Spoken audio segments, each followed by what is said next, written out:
ایمان ہے نا یہ بڑھتا بھی ہے گھٹتا بھی ہے، یہ ایمان بڑھتا بھی ہے گھٹتا بھی ہے۔ میں آپ صلی اللہ علیہ وسلم کے ایک صحابی کا واقعہ آپ کے سامنے رکھ دیتا ہوں تاکہ بات کی وضاحت ہو جائے۔ ایک صحابی ہیں جن کا نام حنظلہ رضی اللہ عنہ۔ حنظلہ ایک مشہور صحابی ہیں، بدری صحابی ہیں، احد کے میدان میں یہ شہید کر دیے گئے اور ان کے لیے ٹائٹل لقب یہ دیا گیا غسیل الملائکہ، انہیں ملائکہ نے نہلایا تھا۔ یہ ابھی شادی کیے تھے، شادی کی صبح ہوئی، فوراً یہ اعلان ہو گیا کہ جو بھی مسلمان ہیں وہ اللہ کے راہ میں نکلیں۔ تو حنظلہ رضی اللہ عنہ کے پاس نہانے کے لیے بھی وقت نہیں تھا، وہ سیدھے سیدھے مسلمانوں کے لشکر میں داخل ہو گئے اور اللہ کی راہ میں لڑتے ہیں اور اللہ کی راہ میں شہید کر دیے جاتے ہیں۔ اور اس کے بعد جب انہیں دفنایا جاتا ہے تو ان کے جسم سے پانی گر رہا تھا۔ صحابہ نے تعجب سے کہا کہ یہ پانی کہاں سے آ رہا ہے، کیونکہ شہداء کو نہلایا نہیں جاتا، صرف انہیں کفنایا جاتا ہے اور اس کے بعد دفنا دیا جاتا ہے۔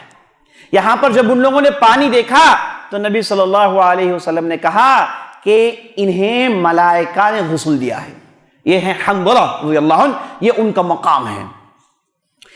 ان کے بارے میں آتا ہے کہ ایک مرتبہ یہ اپنے گھر سے نکلتے ہیں اور یہ پکار رہے ہیں، کہہ رہے ہیں کہ نافق حنظلہ، نافق حنظلہ، کہہ رہے ہیں کہ حنظلہ منافق ہو گیا، حنظلہ منافق ہو گیا۔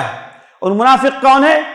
منافق وہ ہے جو ظاہری طور پر اسلام کی باتیں کرتا ہے، ظاہری طور پر مسلمان دکھتا ہے، ظاہری طور پر اسلام کی لگاؤ کی باتیں کرتا ہے، لیکن اندر سے اسلام کی تعلیمات سے پریشان، اسلام کی پابندیوں سے نفرت، اسلام سے دور بھاگنے کی خواہش، جس کے دل میں یہ ہو اور ظاہری کچھ اور ہو، اسی کو کہتے ہیں منافق۔ اور منافق کون ہے؟ ان المنافقین فی الدرک الاسفل من النار ولن تجد لهم نصیرا، منافقین وہ ہیں جو جہنم کے نچلے گڈھے میں ہوں گے، اس کے اوپر مشرکین ہوں گے، کیونکہ یہ اصل میں کافری تھا، ظاہری طور پر لوگوں کو دھوکہ دیا، اندر سے کفر کرتا تھا، تو اس کے لیے جہنم میں اندر عذاب ہوگا۔ تو حنظلہ رضی اللہ عنہ نے کہا کہ میں منافق ہو گیا، اور راستے میں ملاقات ہوئی ابوبکر صدیق رضی اللہ عنہ سے۔ اور ابوبکر صدیق رضی اللہ عنہ کون؟ ایمان کا پہاڑ، اللہ اکبر۔ ابوبکر صدیق رضی اللہ عنہ یہ ایمان کا ایک زبردست نمونہ تھے، اللہ اکبر۔ تو ان سے ملاقات ہوئی، ابوبکر صدیق نے کہا کہ تم کیا کہہ رہے ہو؟ کیا کہہ رہے ہو؟ حنظلہ منافق ہو گیا، حنظلہ منافق ہو گیا، ہم تو تمہیں بدر کے میدان میں دیکھے ہیں، تم کوئی معاملہ آدمی نہیں ہو۔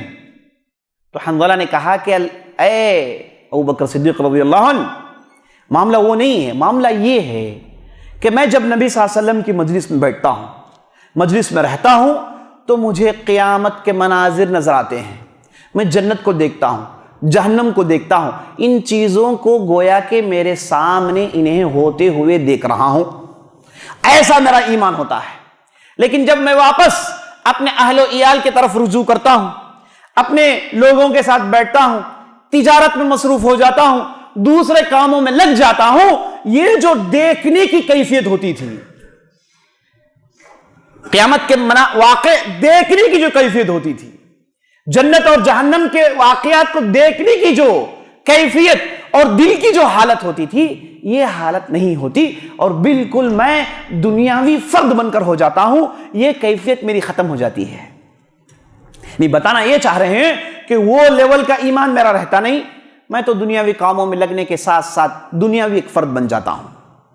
تو ابوبکر صدیق نے جب اس بات کو سنا تو ابوبکر صدیق نے کہا کہ حنظلہ یہ تمہارا معاملہ نہیں، یہ معاملہ میرے ساتھ بھی ہوتا ہے، میرے ساتھ بھی ہوتا ہے کہ مجلس میں الگ اور مجلس کے باہر جاؤں تو الگ۔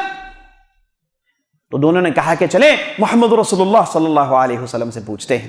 دونوں آپ صلی اللہ علیہ وسلم کے پاس آتے ہیں اور آپ صلی اللہ علیہ وسلم نے ان کی ان باتوں کو سنا، بتایا کہ مجلس میں میرا ایمان اس درجے کو پہنچا ہوا ہوتا ہے، اور جب میں واپس جاتا ہوں میرا ایمان بالکل ختم ہو جاتا ہے، میں دنیاوی فرد بن جاتا ہوں۔ تو نبی صلی اللہ علیہ وسلم نے دونوں کے ان باتوں کو سنا اور اس کے بعد کہا کہ ساعتن فساعہ، ایمان ایسا ہی ہوتا ہے، ایمان ایسا ہی ہوتا ہے جب آدمی کار خیر میں اپنے آپ کو مصروف کرتا ہے، اپنے آپ کو اچھے کاموں میں لگاتا ہے، دینی کاموں میں لگا ہوا رہتا ہے، تو اس کا ایمان بڑھتے رہتا ہے۔ اسی لیے ہم دیکھتے ہیں جس نے 10 روپیہ صدقہ کیا اس کا دل 100 روپے کرنے کے لیے تیار ہو جاتا ہے، جس نے 100 روپے کیا اس کا دل اور کرنا چاہتا ہے۔ اگر کوئی آدمی خواہش سے نماز پڑھے اور نماز پڑھنا چاہتا ہے، ہوتا کہ نہیں ہوتا ہے؟ یہ اس لیے کہ ایمان بڑھ جاتا ہے، اور جیسے ہی ایمان بڑھتا ہے آدمی کے اندر خیر کا وہ مادہ زیادہ ہو جاتا ہے، خیر کرنے کا جذبہ اور بڑھ جاتا ہے۔ اس کے برعکس جب آدمی برائی کرتا ہے تو ہوتا کیا ہے؟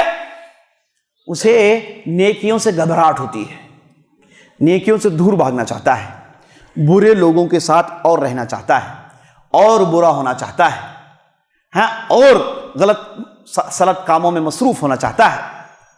تو یہ ایمان کے گھٹنے کی وجہ سے ہے۔ تو نبی صلی اللہ علیہ وسلم نے کہا کہ بندے مومن کے دل میں کبھی ایمان بڑھتا ہے اور کبھی گھٹتا ہے۔ اب مصیبت یہ ہے کہ کبھی گھٹتا ہے تو گھٹتے گھٹتے زیرو کے لیول کو پہنچ جاتا ہے، کبھی کبھار گھٹتے گھٹتے آدمی کے دل سے مکمل باہر نکل جاتا ہے۔ بالکل نہ اسلام کی پابندی، نہ اللہ کے رسول کا کوئی لحاظ، بالکل سراپا پورے دین سے باہر ہو جاتا ہے۔ ایسے ہم نے کتنے نمونے دیکھے ہیں اور دیکھے جاتے ہیں۔ تو بندے مومن کی کوشش یہ ہونی چاہیے کہ وہ ایمان کو بڑھا کر رکھیں، دینی مجلسوں میں آئیں، کار خیر میں مصروف ہوں، نماز کی پابندی کریں۔ یہ پنجگانے نماز اس لیے ہے اسلام میں، ہفتے میں ایک مرتبہ جمعہ کی نماز کس لیے رکھی گئی ہے؟ آپ کو حج زندگی میں ایک مرتبہ فرض کس لیے ہے؟ روزے رمضان کے فرض کس لیے ہیں؟ یہ سب اس لیے کہ آپ کا ایمان بڑھتا رہے، آپ کا ایمان بڑھتا رہے۔ اگر یہ نہ ہو تو آپ تصور کریں کہ ہمارے ایمان کا عالم کیا ہوگا۔